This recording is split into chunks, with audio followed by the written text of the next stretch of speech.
vecino en la quinta de Anapo, como muy bien me tocará en una oportunidad el señor Carlos Duarte, quisiéramos agradecerle a él y a los otros representantes de la institución, la señora Clementina Bamonde y Laura Larralde, por permitirnos presentar el libro Pilares Fundamentales para Construir una Mejor Venezuela en este lugar tan emblemático de nuestra historia y acontecer nacional. La obra trata de responder las preguntas que todos los venezolanos nos hacemos, entre ellas el problema crónico de las tierras, la agricultura, que hoy en día se denomina sistema alimentario, pues abarca desde la materia prima hasta que el alimento llega a nuestra mesa. Si es conveniente o no la privatización de la industria petrolera, la situación de la salud pública, la educación, la ineptitud histórica de los gobiernos para resolver los problemas de la ciudadanía, el espinoso tema laboral, la histórica injerencia del estamento militar en el poder público, la idiosincrasia del venezolano y lo que arropa obligatoriamente todos los temas, la ética. Quisiéramos comenzar con las mismas palabras que nos enviara el profesor Olivier de la Haye en nombre de todos los autores para el bautizo de Pilares. De nacionalidad francesa, vino de muy joven a trabajar, se casó con una venezolana y tuvo sus hijos aquí. Sus palabras muestran el gentilicio venezolano, la acogida que le hemos dado siempre a los extranjeros y el agradecimiento de estos, que como el profesor de la Haye y tantos otros, se sienten y son venezolanos de corazón. Sin más preámbulos, comencemos con el audio introductor. Es con un gran placer y mucha emoción que hago llegar a todos los que trabajaron en este libro un saludo muy cordial y todos mis deseos que asistan a una recuperación del país que todos queremos. Un país no desaparece, pero tiene varios caminos para recuperarse. Venezuela, por su misma riqueza, tiene encima la espada de Damocles del próximo boom petrolero y necesita evitar caer en los trances de los dos primeros, entusiasmo inicial cortoplacista, seguido de una terrible y mortífera crisis. Traté en el capítulo que se me propuso de dar pistas para enfrentar eso en lo que concierne a la política de tierras, a la luz de la experiencia del pasado que nos enseña la permanencia de los errores. Esta exposición insiste en la importancia de la historia. La historia es el hilo conductor central de cualquier estudio de agricultura, la cual está enraizada en la tierra. Primero, la propiedad de la tierra es concentrada en Venezuela y precaria desde las bulas papales de 1493. El ocaso de la hacienda y la lenta fragmentación del acto en el siglo XIX apuntan a la formación de un mercado de tierra, el cual va a ser mediatizado por grupos cercanos al poder hasta la fecha de hoy. Nunca se ha podido establecer un catastro ni un registro fiables que hubieran fundamentado un mercado de tierra. Vamos a echar una miradita al pensamiento liberal de los líderes del siglo XIX. El pensamiento económico de los líderes de la independencia seguía la corriente liberal. Habían luchado para romper el monopolio colonial español y comercializar libremente con otros países. Un decreto de Simón Bolívar de 1824 disponía la venta de las tierras públicas y repartía las tierras colectivas de las comunidades precolombinas entre sus miembros, pudiendo estos venderlas. Se trataba bien de instaurar los fundamentos de una agricultura de mercado basada en la propiedad y privada y su intercambio mercantil. El mismo Ezequiel Zamora, general liberal de mediados del siglo XIX, al proclamar tierras y hombres libres, su famoso eslogan, exigía en realidad que los peones pudieran salir libremente de la hacienda para buscar trabajo, entre otras cosas, y reclamaba la venta en el mercado de los latifundios que estaban acaparados en el seno de las familias. El primer ministro, entonces, a partir de 1936 se habla mucho más de la modernización, pero hay dos puntos de vista antagónicos: crear una nueva agricultura o desarrollar la agricultura histórica. El primer ministro de Agricultura, Alberto Adriani, opinaba en 1937. Lo ideal sería tener una población blanca, homogénea, lo que es imposible porque nuestro territorio tiene una gran proporción de indios y negros. Expone así la trama de la política de modernización, insistiendo en la inmigración blanca en los siglos XIX y XX. En particular, en el siglo XX, nuevos agricultores, urbanos o inmigrantes, desarrollan una mediana producción comercial en tierras públicas, canalizada por la construcción de infraestructura y la agroindustrialización. La Ley de Reforma Agraria de 1960 no le presta mucha atención al mercado. Los agraristas de todos los bandos la consideran como nefasta para el campesino. Este venderá su derecho de tierra en el mercado informal, donde siempre pierde. La Ley de Tierra y Desarrollo Agrario instala una nueva legislación agraria, dejando amplio lugar al criterio del funcionario sin el debido soporte legal o constitucional. Ahora bien, vamos a examinar la paradoja de la tierra agrícola desde 1958. Uno ve que el índice de Gini muestra una lenta disminución de la propiedad de 0,89 en 1961 a 0,80 en 2008 con el mismo ritmo bajo ambas leyes. La afectación de grandes propiedades no benefició a las pequeñas, sino a las medianas explotaciones. El mercado de tierra. Si se enfoca el mercado, los datos contradicen la visión agrarista del mercado, no confirman su papel en la concentración de la propiedad, más bien el papel, el mercado fragmenta la propiedad a lo largo del siglo XX y del principio del siglo XXI. Y queda hablar de la transmisión intrafamiliar de la propiedad de la tierra. Reparte de 3 a 5% de la superficie agrícola cada año, es decir, más que el mercado o la reforma agraria, pero su importancia no se ha tomado en cuenta. Bueno, habría que hacer propuestas. Voy a ser sincero, no me atrevo a formular propuestas porque no veo cambio en las determinaciones históricas, producto de la renta petrolera y ahora la renta de los valiosos metales que andan por allá en el arco del Orinoco. En esto, los bandos enfrentados no se diferencian mucho uno del otro ni de los del pasado.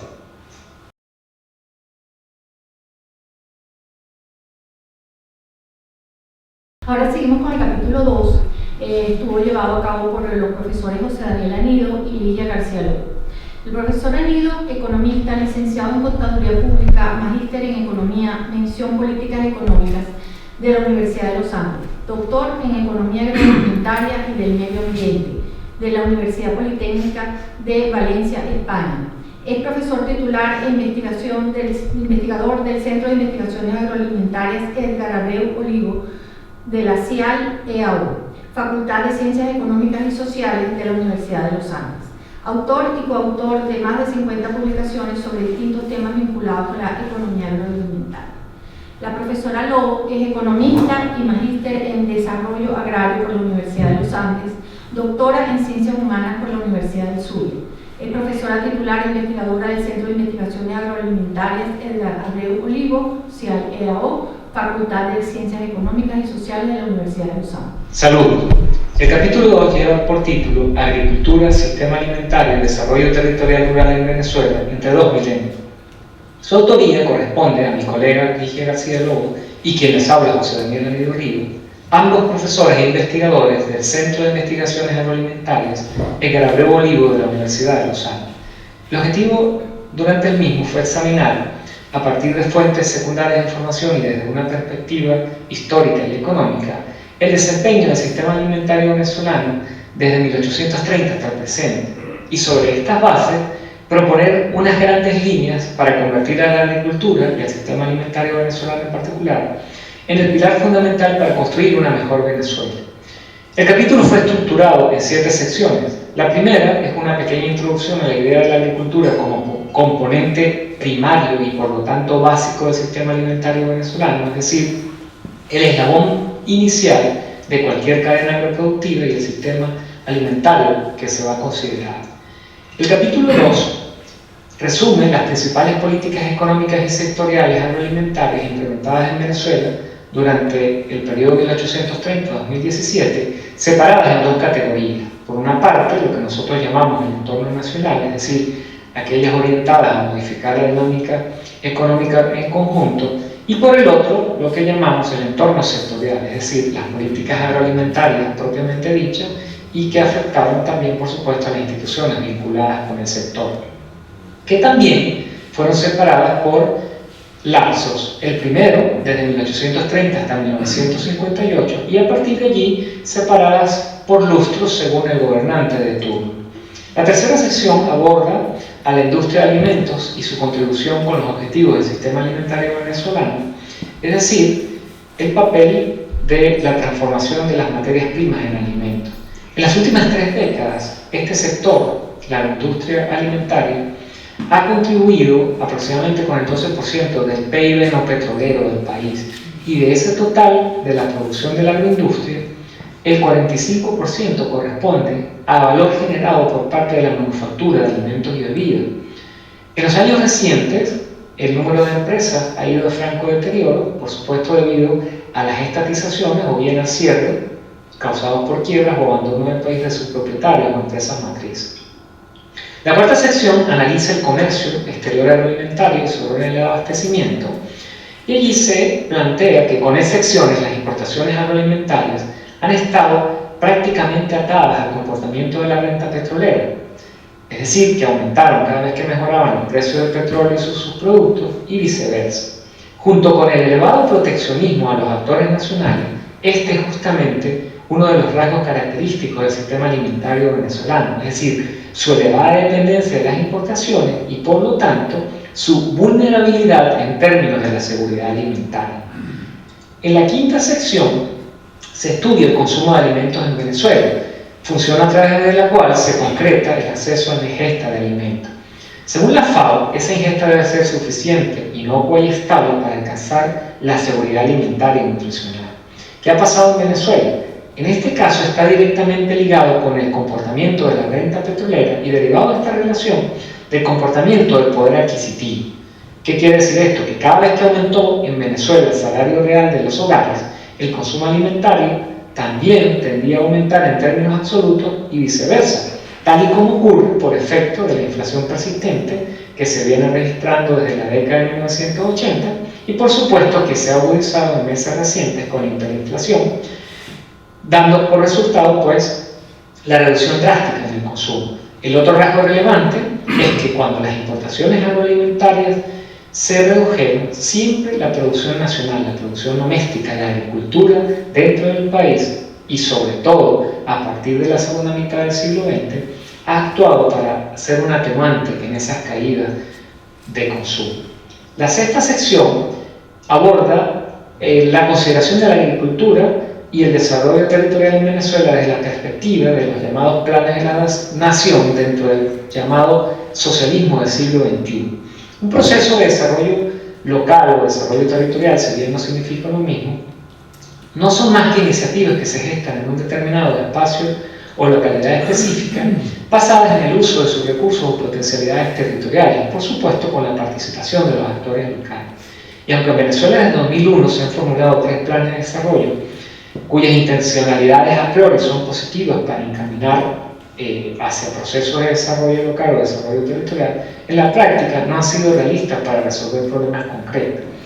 ¿Qué significa esto? Que se han desperdiciado las potencialidades que tiene el territorio venezolano, mismas que se han destacado en el capítulo 1 del profesor Olivier de la E, y por supuesto a lo largo de este capítulo 2, para propiciar verdaderos procesos de desarrollo local.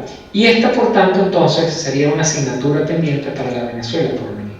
Finalmente, la sección número 7 las reflexiones y perspectivas de la agricultura venezolana para el siglo XXI, se resume el capítulo en los términos siguientes.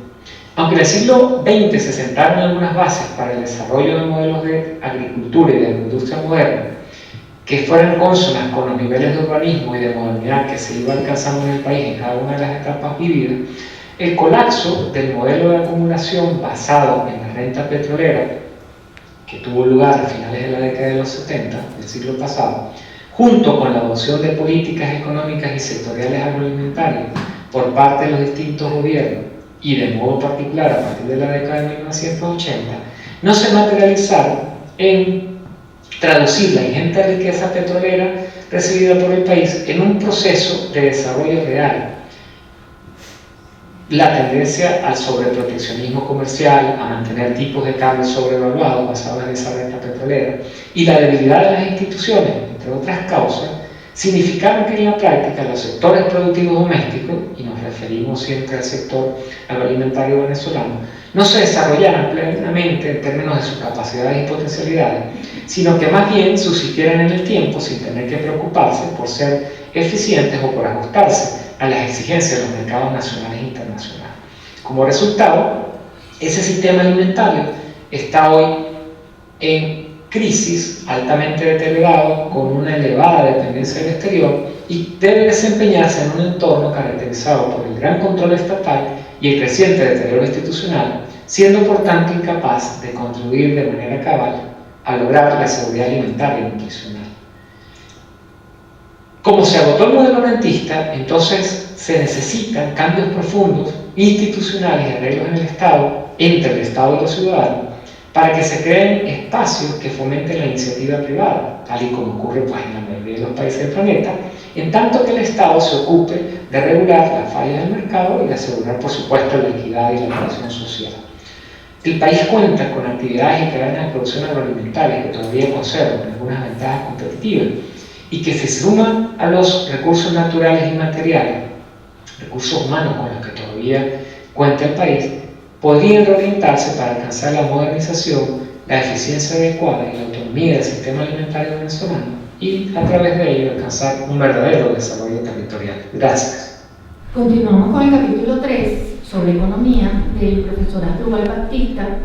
Él es profesor emérito de IESA y de la Universidad de los Andes. Regentó la cátedra Simón Bolívar de la Universidad de Cambridge en 2002. Es individuo de número de las Academias de Economía de Venezuela y de Colombia.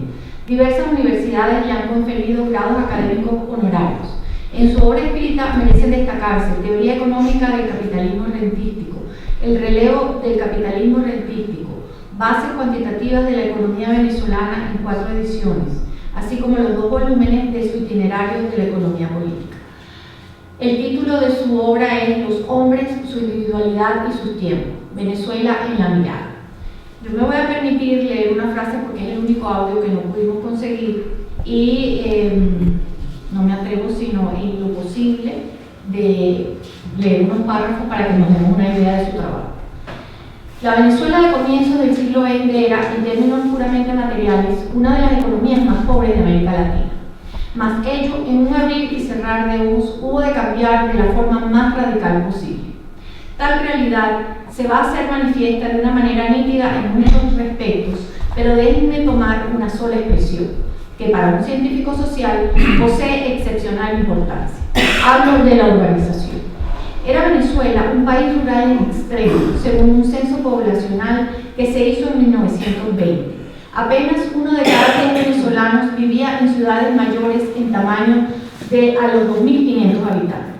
40 años más tarde, sin embargo, aquello se había transformado de raíz. Según el censo de 1961, ya entonces Venezuela era el país más urbano de América Latina, con la sola excepción de Argentina. Pero he de añadir, tal experiencia además ocurre condicionada por unos arreglos sociales y idiosincráticos diferentes. Aquí es donde entra a jugar su papel una especificidad mayor que nos caracteriza. Me refiero a la cuestión del petróleo, de provento petrolero, de los recursos financieros que el país capta del mercado mundial sin la contrapartida usual de esfuerzo y trabajo productivo. Porque no perdamos por un instante de vista que tras la creación biológica de ese petróleo que yace en el subsuelo, no hay trabajo, no hay arreglos sociales, no hay prácticas sociales. Y será la historia posterior, quiero decir, el acontecer venezolano del cual formamos parte, el que lo hará suyo, esto es, el que lo convertirá en su propiedad. De manera que, aun cuando no porte consigo trabajo, si lleva con todo propiedad, que no es poca cosa. Más aún, esa propiedad se ha atribuido virtualmente desde siempre al cuerpo político, de modo que nuestro entramado social exhibe la peculiar condición de que su Estado posee unos recursos económicos propios, o lo que vale decir que el Estado venezolano respecto del cuerpo social al que pertenece es autónomo en términos económicos. La vida económica se transforma radicalmente a partir de los años 1920. El acelerado ritmo del ascenso material de Venezuela luego de 1920, se ha dicho antes, envuelve un violento proceso de urbanización, así como de enormes mejoras materiales para la población en general. Todo ello, sin embargo, alcanza un clímax hacia los finales de los años 1970, luego del cual el país y sus estructuras primordiales pierden fuerzas y vitalidad hasta llegar a configurar en tiempos recientes una situación inédita de deterioro económico, de hondos desarreglos sociales y de mayúsculas contradicciones políticas. Antes de la nacionalización del petróleo, acaecida en 1976 y que aparece como una marca histórica decisiva, ha de tenerse muy presente que a la situación que nos ocupa la matizaba en aspectos decisivos la activa presencia de las compañías petroleras concesionarias. En toda circunstancia debe tenerse presente que no por extranjeras, dichas compañías no formaban parte de la sociedad civil venezolana. Pues bien, con las justas calificaciones del caso, debe afirmarse que la nacionalización de 1976 altera el equilibrio de fuerzas en el interior de la vida venezolana. A partir de entonces, las relaciones de la propiedad productiva cambian a favor del Estado propietario y tal cambio se acentuará en los años más recientes hasta alcanzar condiciones sin duda extremas. El movimiento histórico de la vida nacional en las últimas décadas, que pudiera de primeras lucir a contracorriente en lo tocante al juego de las fuerzas sociedad civil, Estado, no debe sin embargo ni precipitar el juicio ni menos confundirlo.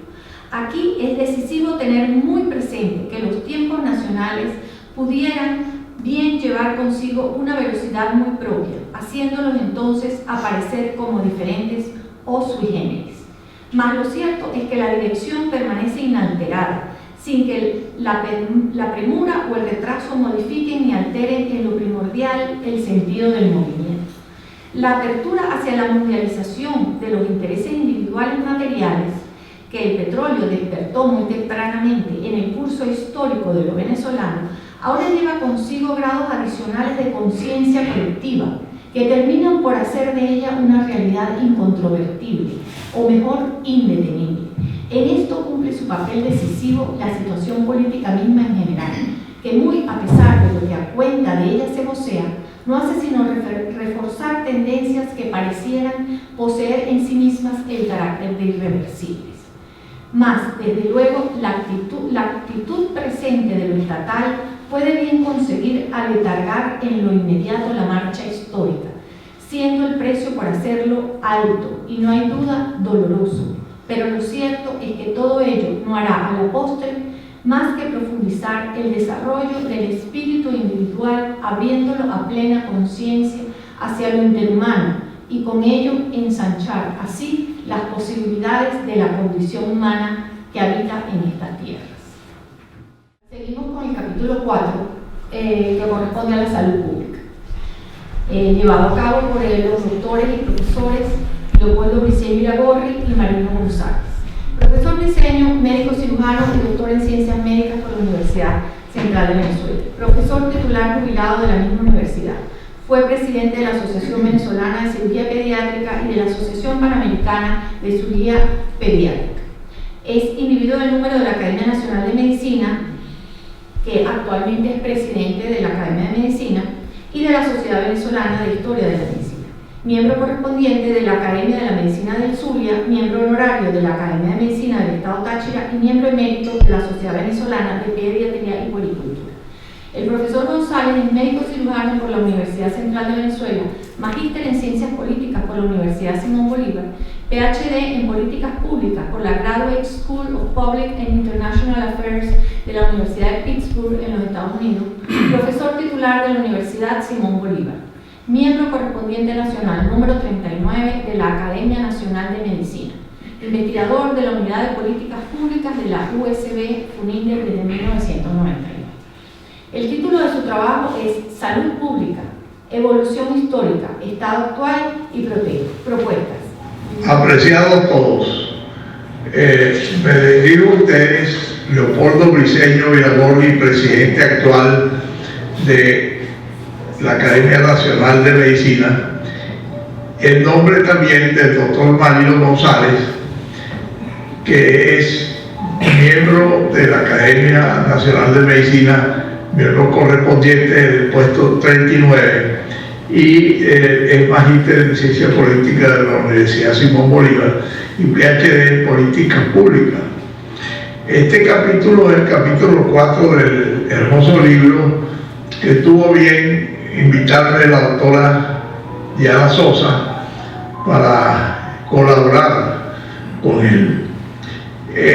Tengo que hacer una aclaratoria de que este dato y estadísticas que se presentan tienen data de 2016, ya que el capítulo fue elaborado por invitación en el año 2017, a finales del 2017 y 2018, principio. El capítulo se denomina La salud pública en Venezuela, su evolución histórica, estado actual y algunas propuestas hechas por nosotros. En ella tratamos la historia de la medicina en Venezuela desde el Piache hasta la actualidad, desde el maestre Bernal y el boticario, siendo él un boticario italiano que llegó a principios de los años 1500, junto con el cirujano Alonso, que era de origen español, las primeras expediciones a nuestro país. Diego Montes y García Fernández es una mezcla de medicina empírica entre los Piaches y también la empírica extranjera, sobre todo española y francesa. Se relata como cura Diego Montes al conquistador Diego Hutten. En ella, en la medicina de aquel entonces, los pobladores eran diezmados por la viruela, el sarampión, disentería, calentura, bumas, etc. La historia de los hospitales en Venezuela consta desde el primer hospital de San Clemente en Coro en 1533 hasta todos los hospitales como los hospitales de San Lázaro y Santiago en Barquisimeto, el de Santa Ana en Maracaibo, San Juan de Dios en La Guaira, el Hospital San Pablo, que fue el primero en Caracas, construido entre 1602 y 50 años después inaugurado, junto al Hospital de Leprosos en Caracas, en la esquina de San Lázaro. El primer inspector de hospitales fue Gonzalo Quintana Barreto en 1768. Luego, otro hito en la medicina venezolana fue la creación de los estudios médicos por Lorenzo Campín y Gaimentel, médico mallorquín, en 1763, y también la visita de Balmis a Venezuela y la introducción de la vacuna antimareólica en 1804. Entre 1810 y 1820 aparecen en Venezuela los hospitales de guerra y diezmaban a la población y sobre todo a los del ejército venezolano, paludismo, fiebre amarilla, disentería, avitaminosis, Simón Bolívar en 1827, junto con José María Vargas, crean la Facultad de Medicina en la UCB de aquel entonces. El renacimiento de la medicina fue la creación del Hospital Vargas de Caracas y el Hospital Linares de Niños en 1893. Para aquel entonces, sin embargo, era una medicina todavía muy precaria. Realmente el hito más importante fue en 1936, luego de muerte de Gómez, creado el gobierno de López Contreras. Se creó el Ministerio de Sanidad y Asistencia Social como ente separado, y además la red de medicaturas rurales en Venezuela. Luego vinieron la creación de nuevos hospitales en todas las ciudades de Venezuela, mejoramiento sanitario con la creación de la erradicación también de casi totalmente de la malaria, el descenso de la mortalidad materno-infantil en Venezuela. Aumentaron las camas hospitalarias, llegando Venezuela a estar en la vanguardia de los países latinoamericanos. Y en cuestión de salubridad, hasta el año 2017, los datos fueron los siguientes.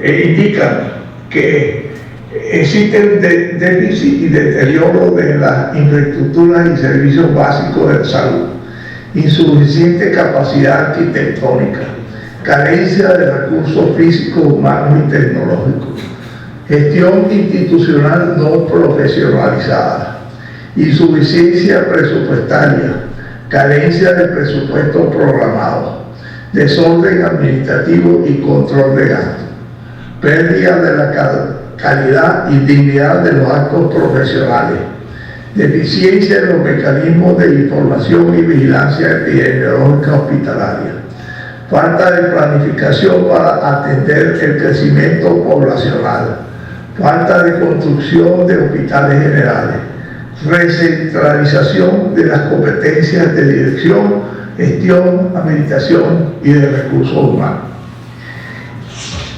La inversión en salud pública bajó a más menor del 4% del PIB. Y por supuesto los hospitales nuestros, hay una inoperabilidad en cuanto a quirófanos y camas. Incremento de la desnutrición en las mujeres embarazadas y en niños que nacen con bajo peso al momento de nacer.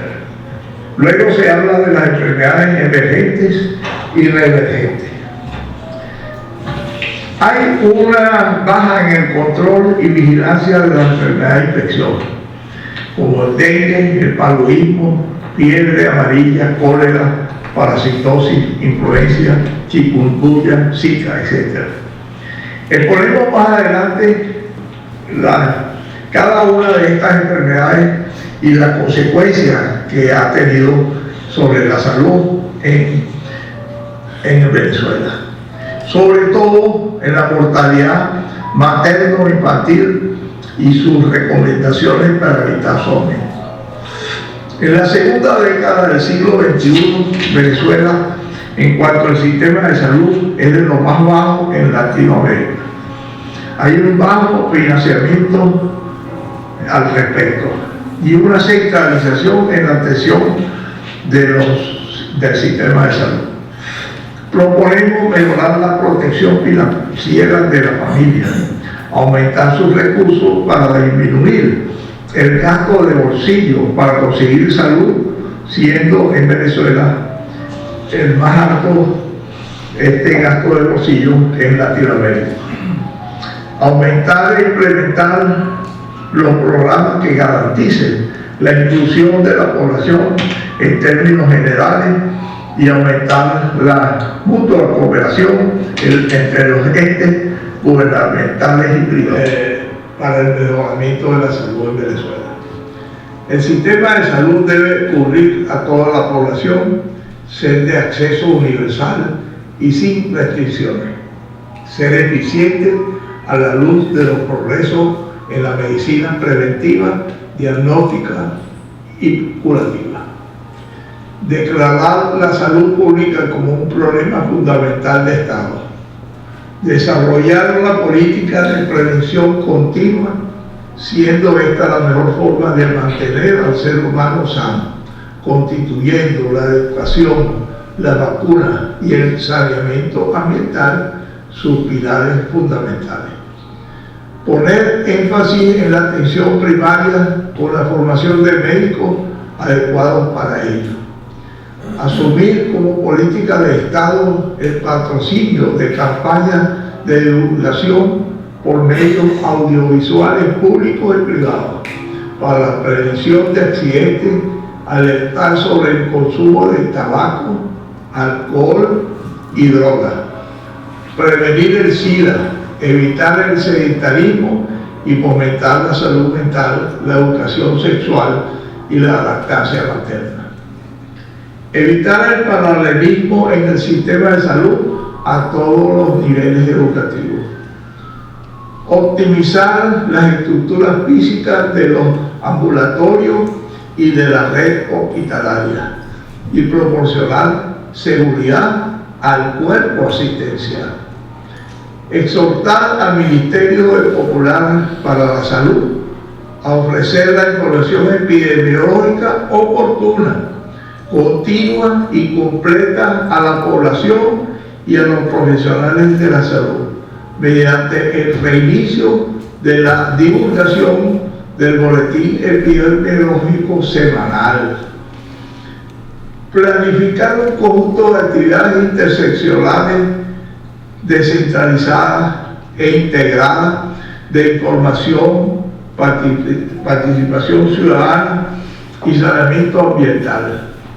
Incentivar y proteger la investigación científica orientada a darle solución a los graves problemas actuales.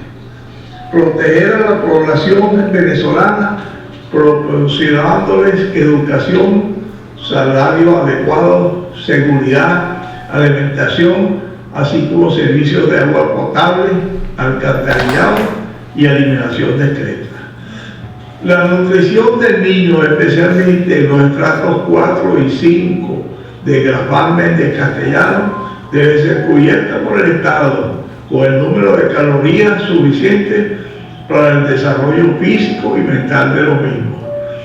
Tomar en cuenta que la pobreza acarrea desnutrición, morbilidad y mortalidad infantil aumentada, deserción escolar, prostitución, mendicidad, delincuencia, promiscuidad, resentimiento social, poca oportunidad y vida breve. Muchas gracias. Bueno, ahora viene el capítulo 5, que es sobre el federalismo, que estuvo a mi cargo. Bueno, soy abogado, con magíster en Derecho Mercantil y Historia de Venezuela, y actualmente estoy haciendo la tesis de doctorado en Historia de Venezuela. El federalismo permite varias acepciones. Utilizaremos aquella que lo define como un sistema jurídico y político opuesto al unitarismo estatal. En este régimen, las distintas regiones que componen el país se rigen de manera autónoma. Por razones de seguridad y conveniencia, el gobierno central se reserva algunas cuestiones, como las militares, la representación internacional y la moneda. Se revisó el federalismo en las 26 cartas magnas que han sido publicadas hasta hoy, promulgadas hasta hoy, desde la primera en 1811 hasta la última en 1999. En 1811 nace la República y nuestros padres fundadores adoptaron el sistema federal de gobierno en nuestra primera constitución, que es la primera de la América Hispana. Establecía la separación de los poderes públicos en ejecutivo, legislativo y judicial, y el poder legislativo bicameral con senadores y diputados, que se mantuvo hasta la Constitución de 1961 inclusive. Las municipalidades tenían el derecho exclusivo de convocar a las asambleas primarias y electorales, y cualquier otra que el gobierno de la provincia resolviera. Los electores podían revocar la nominación de sus delegados al Congreso en cualquier momento. La administración de justicia era provincial, facultad que luego se perdió. Los cabildos gozaban de una verdadera autonomía. En 1812 cae la Primera República y el generalísimo Francisco de Miranda declaró que la Constitución quedaba suspendida hasta que se recuperase la República, no eliminada. Sin embargo, no fue lo que sucedió. Nacen las constituciones de 1819 y 1821 bajo la égida del Libertador, según su pensamiento y proyecto político de corte centralista. Se creó la figura del gobernador, uno por cada provincia, nombrado por el presidente y sujeto a él, y eliminaba la condición de vecino para el funcionario regional. Comenzaba el resquebrajamiento del poder de las provincias. En la Constitución de 1821 se unía Venezuela con la Nueva Granada, y luego de ser una república, de un plumazo pasaba a ser un departamento de Colombia, conocida posteriormente como Gran Colombia, y se fijaba como capital a la lejana Bogotá. En 1830 se restaura la República y nace una nueva Carta Magna ese mismo año, que es un híbrido centrofederalista para complacer a los diputados de ambas tendencias, centralistas y federalistas. En 1857 se crea una nueva constitución para permitirle al general José Tadeo Monagas reelegirse. Al año siguiente se promulga la Constitución de 1858. Todos estaban dispuestos a agrandar el poder municipal y el federalismo, pero se quedó en el tintero. Luego se da la Constitución de 1864, que supuestamente era la Carta de carácter federal, adjetivo que se mantuvo hasta 1953. El poder municipal no era mencionado y quedaba nuevamente a discrecionalidad de los estados. Después vienen las cartas de 1874 y 1881 bajo el mando de Antonio Guzmán Blanco. Es la tercera vez, luego de Bolívar y Páez, que se nombra un presidente mientras está en campaña militar. La intención de la Constitución de 1891, durante la presidencia del doctor Raimundo Andueza Palacio, es extender su periodo. El general Joaquín Crespo solicitó en su condición de presidente la Carta de 1893. En esta, el Poder Nacional se reserva la administración de las minas, salinas y terrenos baldíos, y centralizaba el Poder Judicial. Finalizaba el siglo XIX con 11 constituciones y comenzaba el XX con el asalto al poder de los generales andinos Cipriano Castro y Juan Vicente Gómez, quienes lo ejercieron autocráticamente por los próximos casi 40 años. En este periodo se dieron 9 constituciones. En la Carta de 1925 aparece por primera vez el situado constitucional, que es una cuota anual que se asigna a los estados según su población para su funcionamiento, restándoles autonomía. En todos los procesos constituyentes se entregaba algo para complacer la petición popular, que siempre era la misma, el federalismo. En líneas generales, las instituciones o funcionarios designados constitucionalmente entraban en el hueco de poder, llámese Congreso, consejos municipales o gobernadores, entre otros, y se mantenían fieles al presidente. El nacionalismo y el presidencialismo representan dos factores que desdibujan el principio federal. Luego, las constituciones de 1936 y 1945 son llamadas de transición hacia la democracia, promulgadas bajo los gobiernos de Eleazar López Contreras e Isaías Medina Angarita. En la de 1936 se fortalecía el poder local, pues nuevamente las municipalidades elegirían a sus diputados. También regresaba la conveniente disposición de que los diputados y senadores deberían tener su residencia en la entidad que los eligió. Sin embargo, en la Carta de 1945 desaparecía la autonomía de los estados en el ámbito judicial, ya que le otorgaba al Poder Central la potestad de que la justicia se organizara mediante leyes nacionales.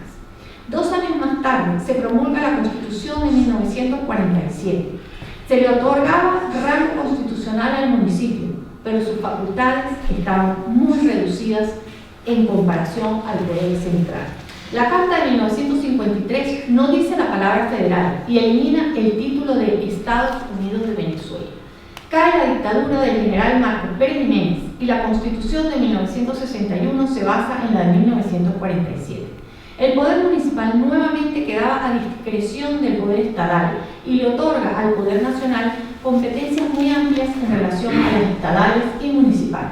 La Constitución de 1999 le permite al presidente la reelección inmediata y elimina el Senado.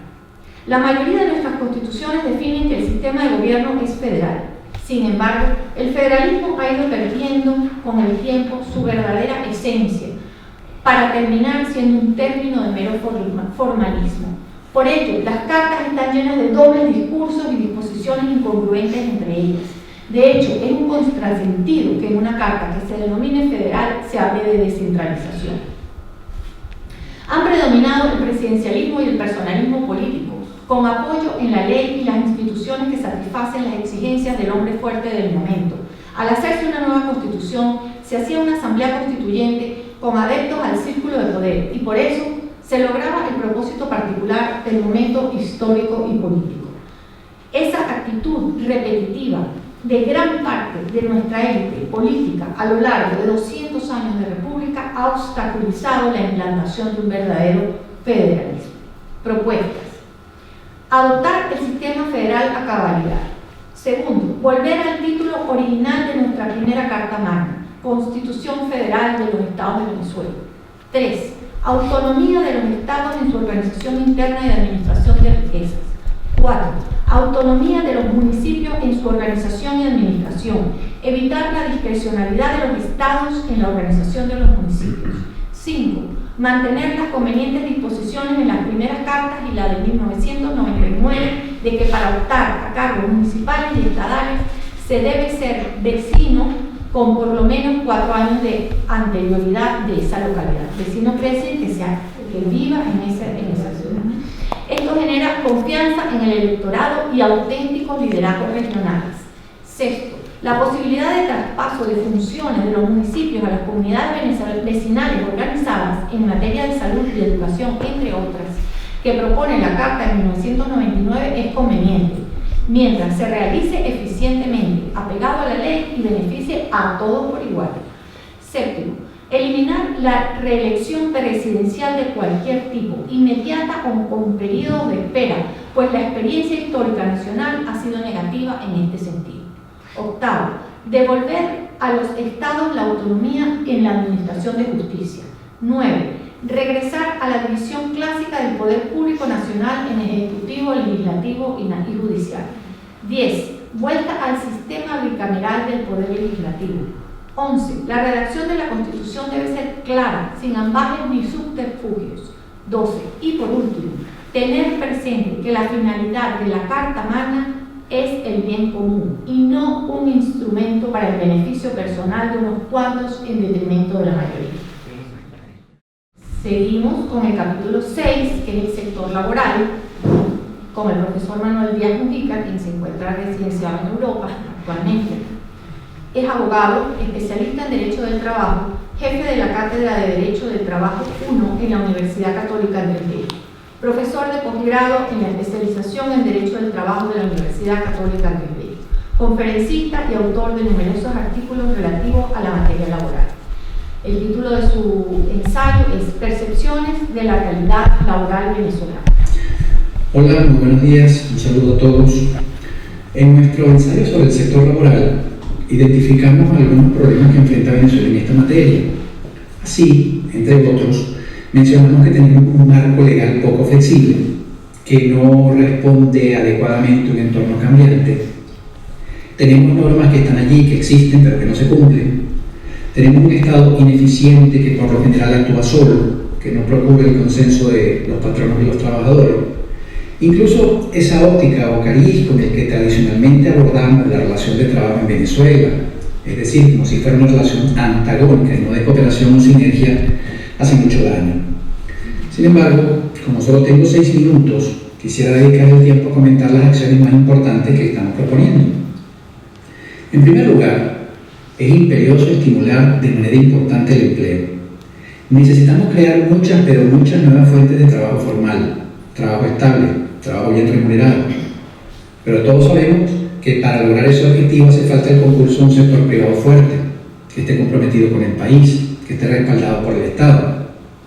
Y si queremos lograr que el sector privado invierta en el país, forme nuevas empresas, cree nuevos puestos de trabajo, capacite nuestros recursos humanos, primero hay que generarle confianza. Para ello debemos crear unas reglas de juego claras, otorgar una seguridad jurídica que trascienda el gobierno de turno, incluso ofrecer, si hiciera falta, sobre todo al principio, incentivos fiscales o laborales.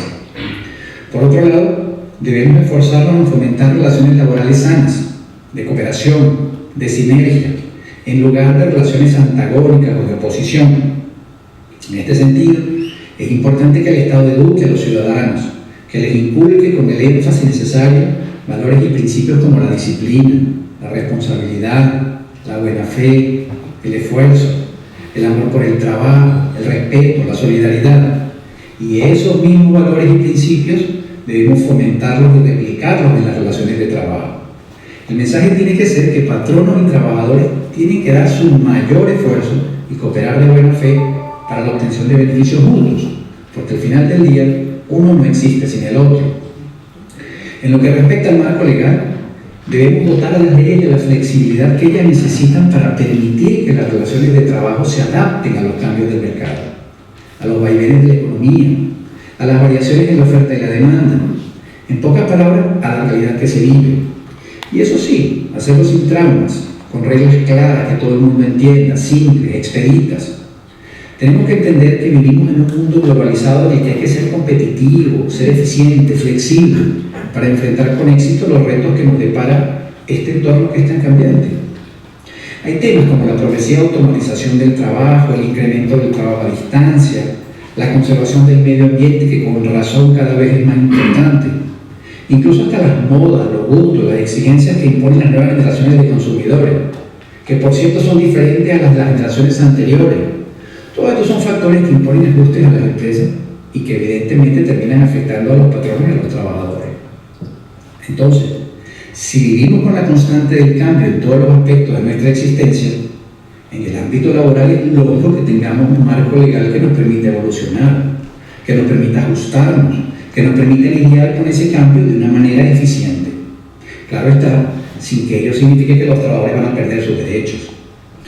Otro aspecto importante a tener en cuenta es que debemos involucrar a esos mismos trabajadores y a los empleadores. Debemos tomarlos en cuenta y hacerlos participar tanto en los procesos de creación de nuevas normas laborales como en la evaluación de su aplicación y de los resultados obtenidos. Ese tripartismo debemos utilizarlo como una herramienta para la construcción de la paz social. Por supuesto, sabemos que no es fácil lograr un consenso tripartito, pero es innegable que las acciones que resultan de esos acuerdos reflejan mucho mejor la realidad, se adapta a los intereses de las partes y, por supuesto, existe mayor probabilidad que sean acatadas por convicción que no por imposición o por miedo. Pero, por supuesto, no basta con tener una buena legislación. Es necesario comprometernos a que las autoridades del trabajo, tanto las autoridades administrativas como los jueces, van a aplicar las leyes laborales de manera objetiva, transparente, cumpliendo los plazos que se prevén en esas mismas normas. La seguridad jurídica no implica solamente la existencia de un marco legal, sino la certeza de que ese marco legal se aplica en todo momento de manera uniforme, previsible, objetiva, oportuna. Y de paso, sería útil dotar de un matiz didáctico a las decisiones que se dicten. En otras palabras, aprovecharlas para educar a la gente. Por último, es necesario implementar un sistema de seguridad social que funcione adecuadamente, que sea capaz de brindar asistencia médica integral y de calidad tanto a los trabajadores como a sus familias, que las prestaciones dinerarias, que las pensiones se paguen sin demoras, que guarden relación con el ingreso del trabajador, que se revisen y se ajusten periódicamente para garantizar que conservan su valor en el tiempo.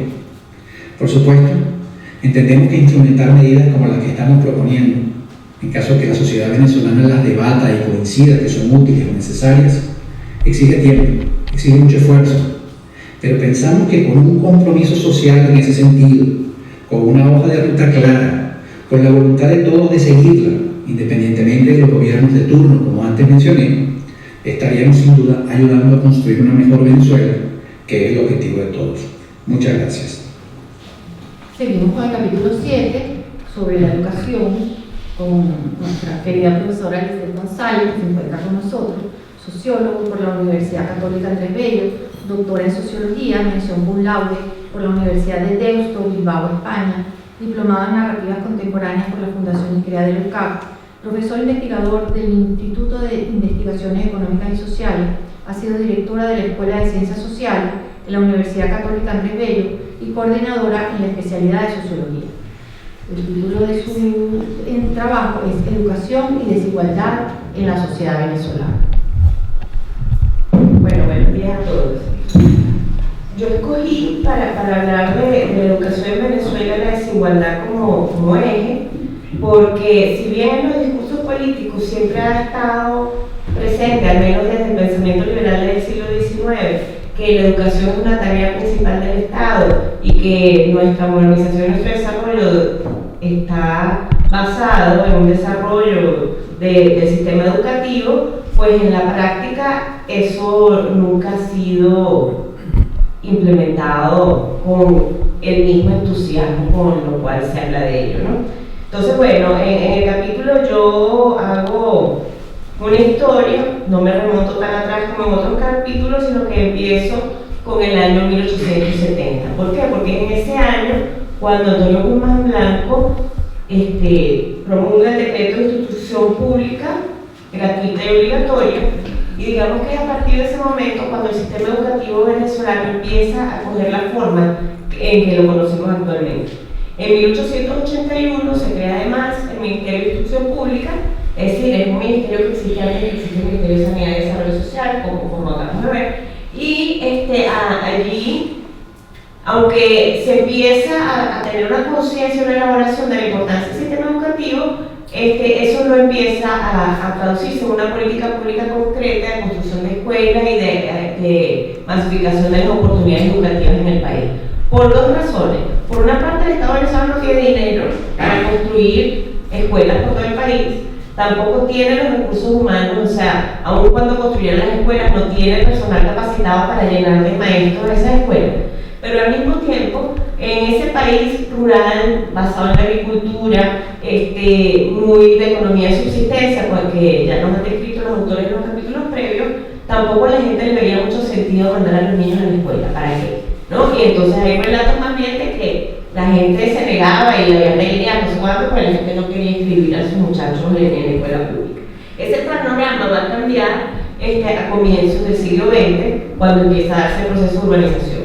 Sin embargo, durante, digamos, los gobiernos de Castro y Gómez, aun cuando empieza a haber más escuelas, etc., tampoco se enfatiza o se construye o se multiplica la oferta educativa en una medida importante, aunque sí, en esas primeras décadas del siglo XX lo que va a empezar es a generar, a partir de distintas leyes, el sistema educativo venezolano, la forma que conocemos hoy, es decir, el sistema de educación primaria básica, la educación media, la educación normal y la educación universitaria. Entonces ya para los años 30, en cuanto al aspecto legislativo, ya el sistema educativo, concebido como un sistema desde la niñez hasta la formación universitaria, ya está vigente o presente en nuestras leyes. A partir del año 36 empieza un periodo de 2 décadas que en la literatura se le ha dado, o sea, se ha investigado mucho sobre eso, se ha escrito mucho sobre eso, porque durante esas 2 décadas hay como una pugna, no solo sobre la educación, sino sobre varios aspectos del Estado venezolano, porque bueno, el Estado venezolano ya no es pobre, ahora tiene el dinero de la renta petrolera, y hay de nuestras élites políticas, intelectuales, etcétera, un debate intenso sobre cuál debe ser el destino de esos recursos petroleros. Entonces, frente al tema educativo hay como 2 grandes posiciones que están en pugna. Una es la posición, digamos, más tradicional o algunos autores le llaman modernización elitista. El principal exponente de eso es Arturo Galpietri, ya desde aquel tiempo, que piensa que en el sistema educativo no se debe estar promoviendo la masificación, sino más bien la educación de enseñanza de élite, enfatizar las universidades, el desarrollo científico y tecnológico. Por otra parte está el proyecto que podríamos llamar populista, que es el que promueve la acción democrática, pero también la Federación Venezolana de Maestros, personajes tan importantes como Luis Beltrán Figueroa, que la posición de ellos es que no es posible el desarrollo ni la democracia en un país que no tiene acceso a la educación. Por múltiples razones, que no vamos a entrar aquí porque sería hablar de historia política y de otros temas, se va a terminar imponiendo en este segundo paradigma, pero su implementación y su desarrollo no se va a dar sino hasta 1958 con la democracia. De hecho, entre 1958 y 1963 En ese quinquenio es el momento de nuestra historia donde más escuelas se han construido en este país. Eso no se ha vuelto a repetir en nuestra historia. Entonces, cuando uno ve incluso los datos educativos, y aquí estoy hablando desordenadamente de lo que está en el capítulo, hay unos cambios de la situación educativa de nuestra población que son asombrosos. Pasar, por ejemplo, de una tasa de analfabetismo de 47% que había en el país en el censo de 1950, es decir, en 1950 casi la mitad de la población venezolana era analfabeta, y no me refiero a la población incluyendo niños, sino 15 años para arriba, y ya en 1970 el analfabetismo es casi residual, y en 1990 el alfabetismo es solo 7%. Este modelo entra en crisis en la década de los 80, porque bueno, la crisis de la deuda externa, la caída de los precios del petróleo, etcétera, y se dio en términos sociales lo que se ha llamado, tanto en Venezuela como en América Latina, la década perdida. Entonces, durante estos 10 años, o un poco más de 10 años, de crisis del ingreso fiscal en Venezuela, la decisión, no se sabe si por omisión o por decisión, fue recortar el gasto público. Entonces, en los años 80 vamos a ver cómo empieza a deteriorarse la infraestructura del sistema de enseñanza, así como la del sistema de salud y muchos otros programas sociales del país. Entonces, eso va a empezar a tener efectos, ¿no?, sobre la situación educativa de la población. Por ejemplo, aumentar la repitencia, aumentar la deserción escolar y disminuir los logros en materia educativa.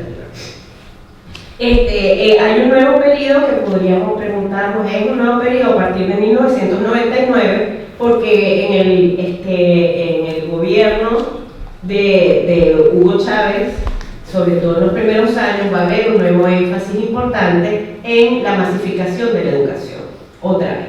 Entonces va a retomarse la construcción de escuelas, se va a crear otro tipo de oportunidades educativas como las misiones, que uno le puede gustar o no, conocer o no, criticar o no, pero eso generó un nuevo crecimiento en los indicadores educativos del país. Sin embargo, a pesar de toda esa inversión que se hizo, tanto en la democracia como en los últimos 20 años en este nuevo sistema político de ampliar las oportunidades educativas, la realidad es que hoy sigue habiendo gran desigualdad en el acceso a la educación. Solamente en el nivel de educación primaria logró el Estado venezolano la cobertura universal. Es decir, usted puede nacer en el pueblo más perdido de este país y va a tener donde inscribir a su niño en educación primaria. ¿Hay suficientes cupos? Bueno, no sabría decir hoy, después de los estragos de esta crisis, esto podría ser falso, pero bueno, esto se escribió hace ya 2 años. Había una infraestructura suficiente para que todo niño nacido en Venezuela tuviera acceso a la educación primaria. Había un pupitre o más por cada niño en edad de estudiar primaria. Sin embargo, eso nunca fue real ni en educación media ni en educación superior, cualquiera de sus formas técnicas, etc. De hecho, cuando uno ve, nuestra Constitución dice que la educación es pública y obligatoria hasta la educación media completa, ¿sí? O sea, que cada vez que uno ve a un niño por ahí que no se graduó de bachiller, es un derecho constitucional que se le violó, ¿sí? Y allí, cuando vemos las estadísticas, la educación promedio que tiene la población venezolana nunca ha alcanzado los 11 años de escolaridad. Es decir, la mayoría de nuestra población no llega a ese nivel de la educación media completa. Cuando vemos las posibilidades de que la gente estudie según el lugar del país donde vive, según el nivel educativo de sus padres o según su nivel socioeconómico, la realidad es que dependiendo de quiénes son sus padres y de dónde vive usted, tiene más posibilidades o menos de poder tener acceso a la educación.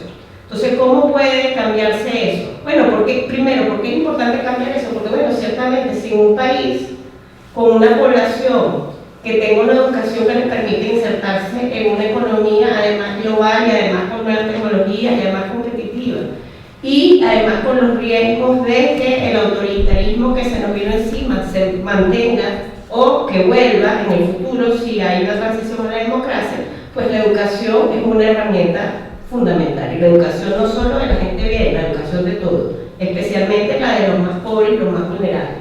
¿Qué debemos entonces hacer para lograr ese sistema educativo inclusivo y que sea capaz de transformar nuestro país? Bueno, necesitamos en primer lugar ayuda para los más vulnerables, y en la medida en que esta crisis se prolonga, más ayuda va a hacer falta para que la gente pueda estudiar, transportes escolares, acceso a útiles, acceso a los uniformes, comedores escolares, etc. Además de eso, de esta dimensión, digamos, de quitar esos obstáculos sociales y económicos que impiden a los más pobres estudiar, hay un tema de actualización de los contenidos y del currículum, sobre todo en educación media, que está pendiente. Yo siempre doy como ejemplo a mi mamá, que tiene más de 70 años, y mi hijo, que se acaba de graduar de bachiller, estudiaron básicamente el mismo bachillerato. Salvo pequeñas excepciones, como que mi hijo vio cátedra bolivariana y cosas así, es el mismo currículum de los últimos 50 años. Obviamente, esa educación para mi hijo, por supuesto, fue aburridísima, por supuesto no pertinente y sin ninguna vinculación con los retos que de verdad implica el mercado de trabajo moderno de hoy. Pero además de eso, esa actualización de los contenidos, hace falta algo que no está mencionado aquí y no que no está mencionado como misión, sino que es que simplemente no hay forma de saberlo, el tema de la calidad de la enseñanza que da en el país. En el país no tenemos sistemas de la medición de la calidad de la enseñanza. Hubo algún experimento para hacerlo con el ministro Cárdenas a fines de la década del 90, ese esfuerzo se abandonó. Tampoco estamos en el programa PISA u otros programas de UNICEF que hacen estas mediciones de UNESCO, perdón, de la medición de los resultados educativos. Entonces, obviamente, si no sabemos si los estudiantes están aprendiendo algo, con los maestros que tenemos, con el currículum que tenemos, difícilmente podemos tener políticas para lograr una educación de más calidad que nos lleve a un mayor desarrollo. Y bueno, esos son los temas que a grandes rasgos aborda el capítulo. Muchas gracias. El capítulo 8, estamento militar, estuvo a cargo de José Raimundo Porras Pérez, teniente coronel del Ejército en situación de retiro, candidato a doctor en Ciencias Políticas por la Universidad Central de Venezuela, magíster en Historia de Venezuela, fue compañero mío en la maestría por la Universidad Católica Andrés Bello, licenciado en Ciencias y Artes Militares por la Academia Militar de Venezuela, diplomado en Estado Mayor Conjunto, Escuela de Guerra Superior de la FAN, Comando y Estado Mayor, Escuela Superior de la Guerra del Ejército y Relaciones Internacionales por la Universidad de Carabobo, oficial instructor de las materias de Historia Militar, Filosofía de la Guerra y Estrategia en la Academia Militar de Venezuela y en la Escuela de Infantería del Ejército. El título de su trabajo es Salvadores de la Patria o Servidores de la República, la Fuerza Armada Nacional y las reformas necesarias a la organización castrense en Venezuela. Buenos días, distinguidos asistentes. Soy José Raimundo Porras Pérez, autor de la cápite Salvadores de la Patria o Servidores de la República, la Fuerza Armada Nacional y las reformas necesarias a la organización castrense en Venezuela. Para mí es un placer hacer un breve recorrido de mis apreciaciones, sobre todo en esta obra tan igual a nuestra amada Venezuela. Primeramente hagamos una parte introductoria.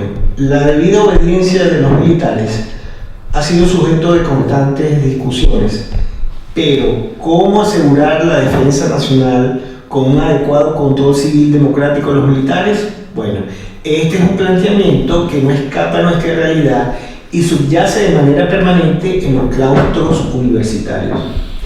Hay dos hechos notorios que configuran los escenarios que perduran desde la génesis de nuestra experiencia republicana. En primer lugar, la existencia de fuerzas castrenses como sujetos de actuación política y de seguidas el recurso a las armas de este estamento para lograr o mantener el poder político. En gran parte de nuestra historia republicana, el ejercicio del gobierno se puso en el terreno de las bayonetas. La gesta heroica, la virtud que engendra el legítimo derecho al poder y el prestigio como guerrero convertían a los ciudadanos en padres salvadores de la patria, tal como lo aseveraron los cabecillas de la Revolución de las Reformas en 1835. Esta trampa narrativa perdura hasta nuestros días.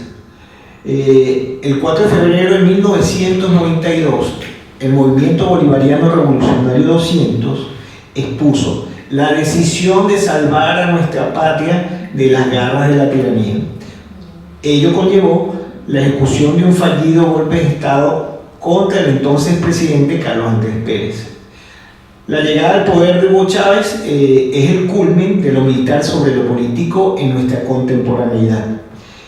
pero ello se explica en la implantación del pensamiento militar marxista-leninista y la aparición del nuevo combatiente de orientación revolucionaria en el seno de la Fuerza Armada.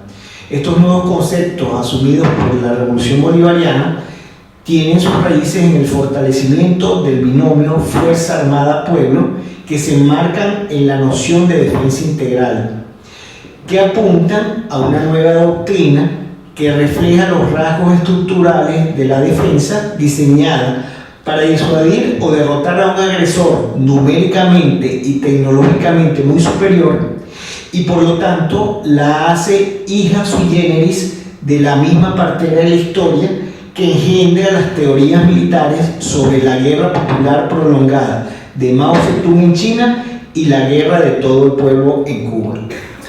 Esto crea una adherencia al proyecto totalitario de Chávez y Maduro, que ha hecho que las Fuerzas Armadas afronten hoy en día una crisis institucional y de desprestigio entre amplios sectores de la sociedad venezolana.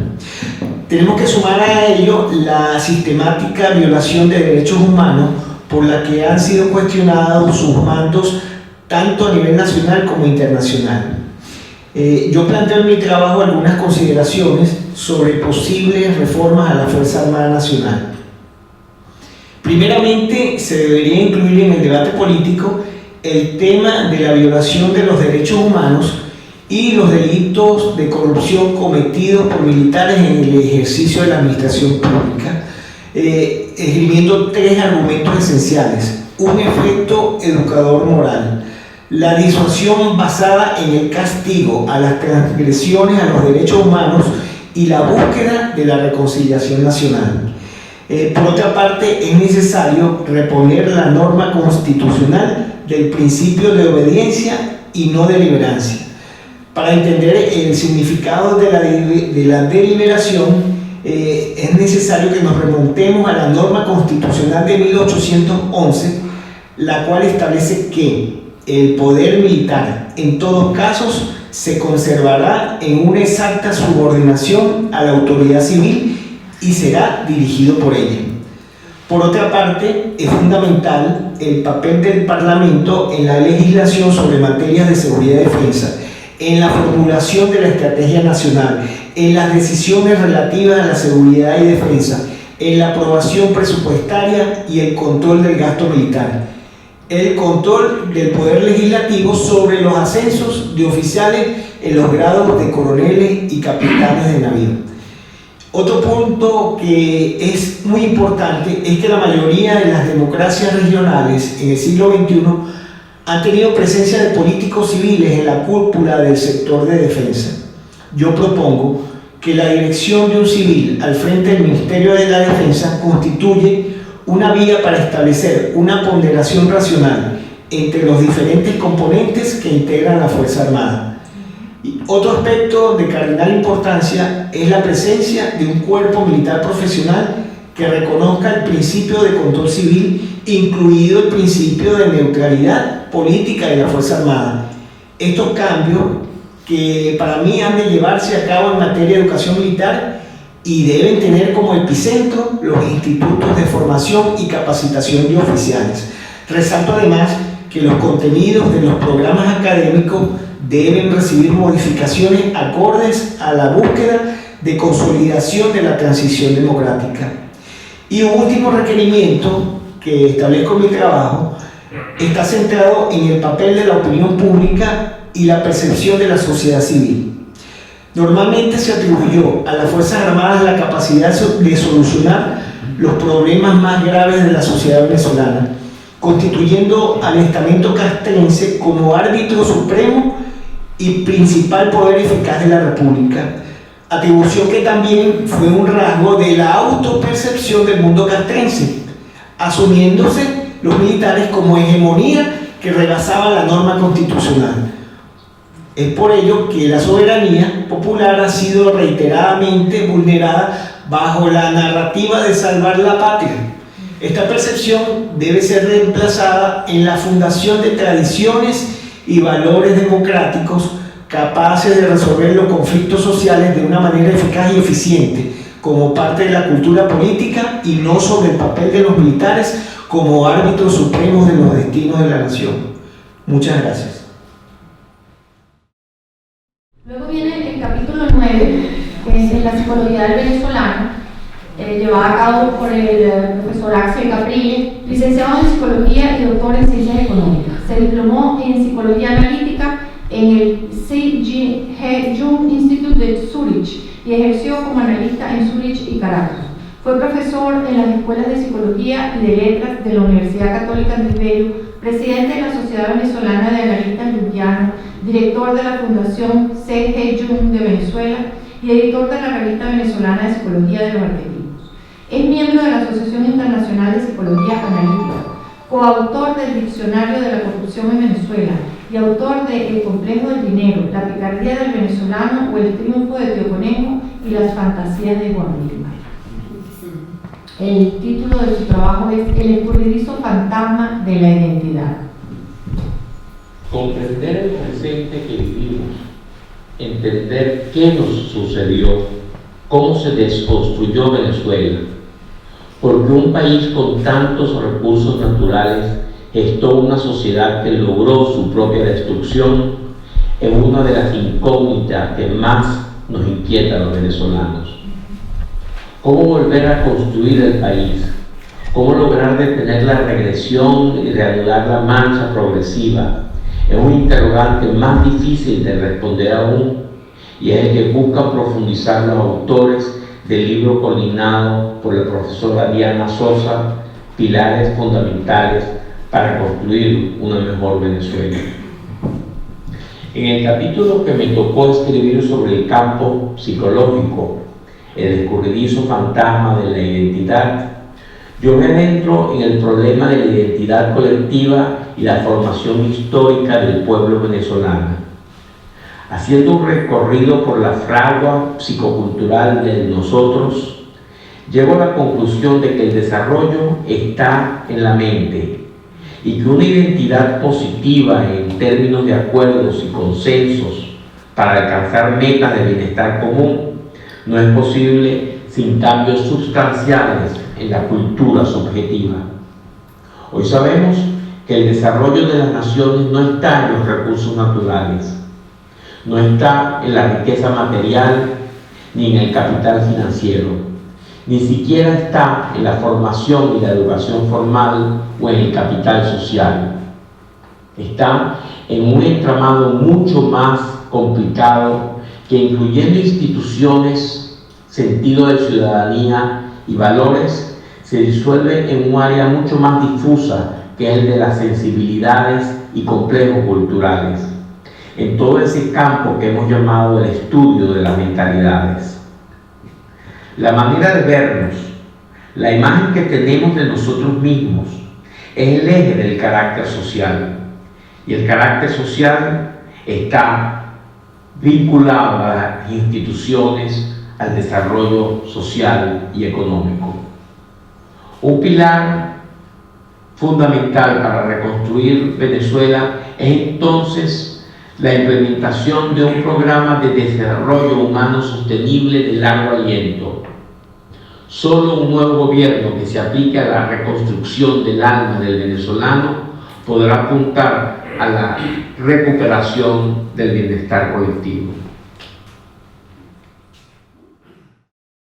Capítulo 10 es sobre la ética, llevado por el profesor José Luis da Silva Pinto, filósofo por la Universidad Católica Andrés Bello, magíster en filosofía, Universidad Simón Bolívar, doctor en filosofía y en historia, Universidad Católica Andrés Bello, profesor titular de esta misma universidad, director y editor de Logos, revista de filosofía indexada y arbitrada, director del Centro de Investigación y Formación Humanística y secretario del Secretariado de Investigación de la UCAM.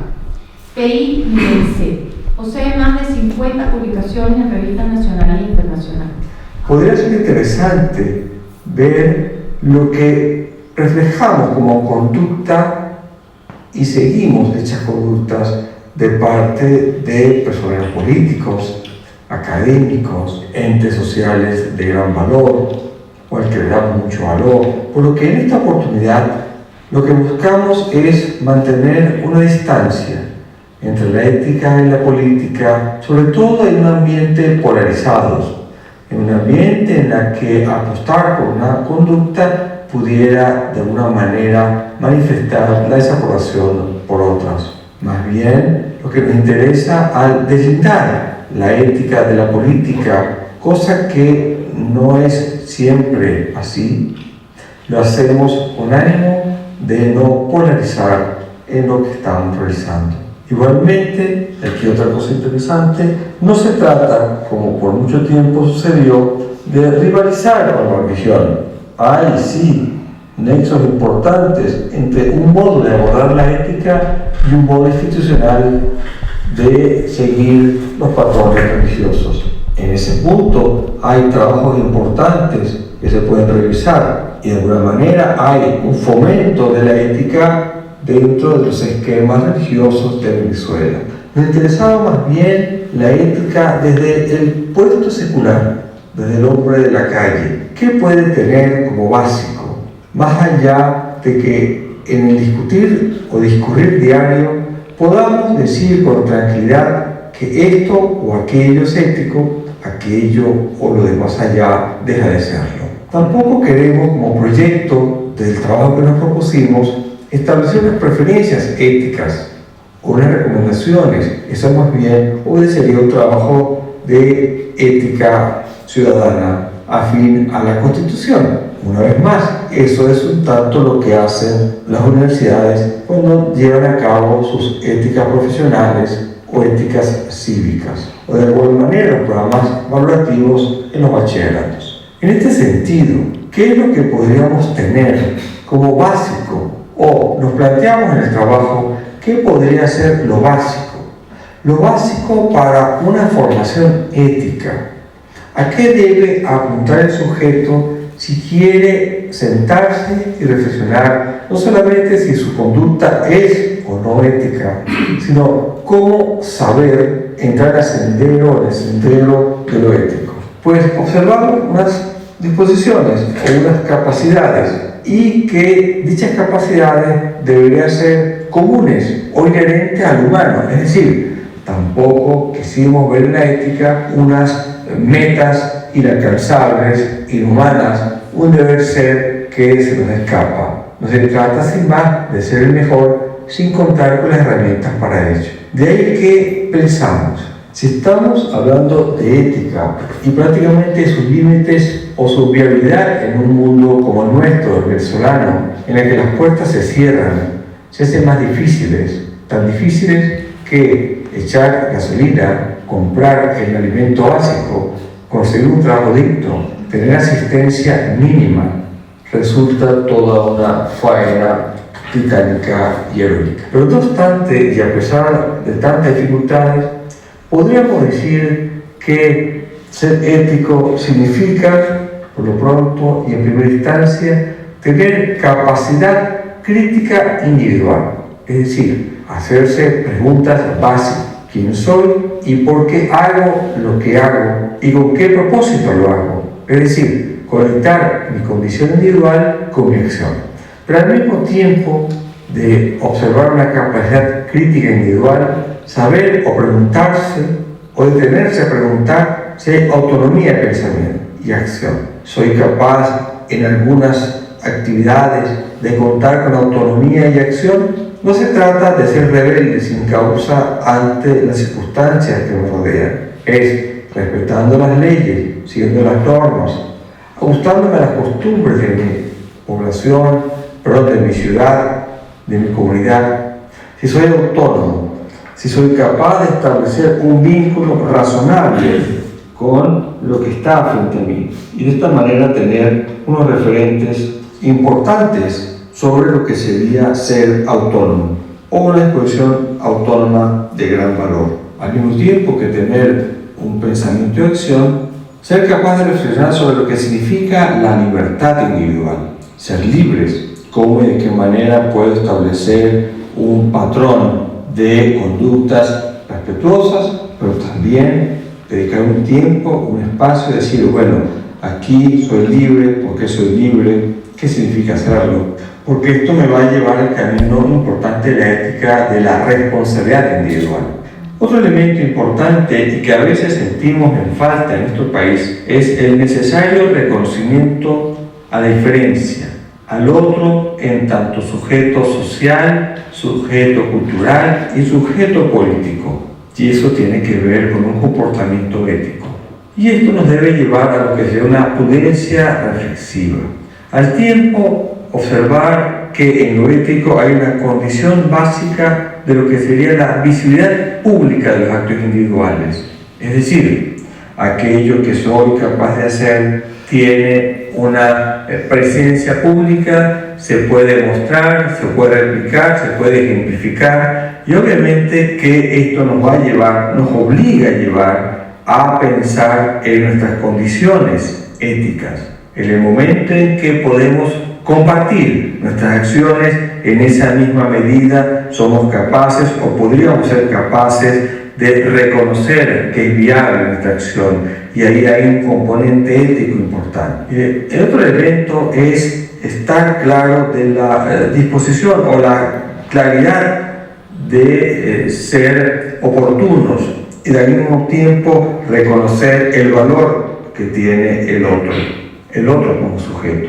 Y con esto serían o tendríamos las condiciones básicas de lo que sería la dignidad humana. Digamos que con estos patrones que he indicado y que paso a repasar, la capacidad crítica individual, la autonomía de pensamiento y acción, la libertad individual, el reconocimiento explícito de las diferencias, la prudencia reflexiva, la visibilidad pública de los actos individuales, la igualdad de oportunidades y con ello la dignidad humana, en términos muy cívicos, no solamente religiosos, lo que nos llevaría a reconocer la igualdad de oportunidades, nos podría poner en la senda de lo que serían los mínimos alcanzables para un comportamiento ético en una ciudad, en un estado, en una provincia, que es nuestra aspiración básica como ciudadanos.